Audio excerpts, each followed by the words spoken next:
এই জন্য কোরআনে কারীম বলছে এই সমস্ত নেতৃত্ব খোদা বিরোধী নেতৃত্ব, আল্লাহদ্রোহী নেতৃত্ব যেখানেই প্রতিষ্ঠিত হয় সেখানে তারা দুইটা কাজ করে।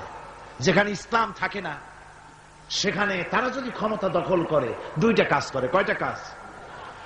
কোরআনে রব্বুল আলামিন কোরআনে কারীমে বলেছেন, ইন্নাল মুলুকা ইযা দাখালু ক্বারিয়াতান আফসাদুহা ওয়া জাআলু আইজ্জাতা আহলিহা আযিল্লা ওয়া কাযালিকা ইয়াফআলুন।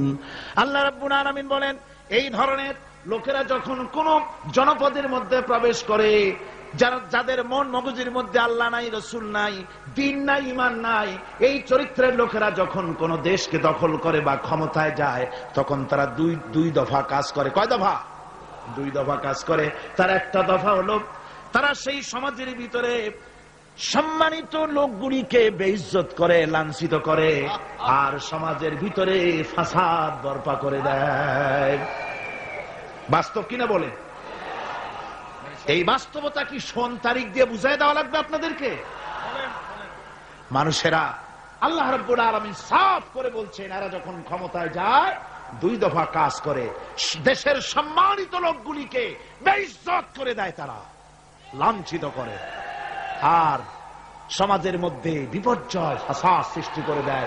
মারামারি, কাটাকাটি, ব্যাংক লুট, মানুষ হত্যা, চতুর্দিকে ত্রাস সৃষ্টি করে তারা।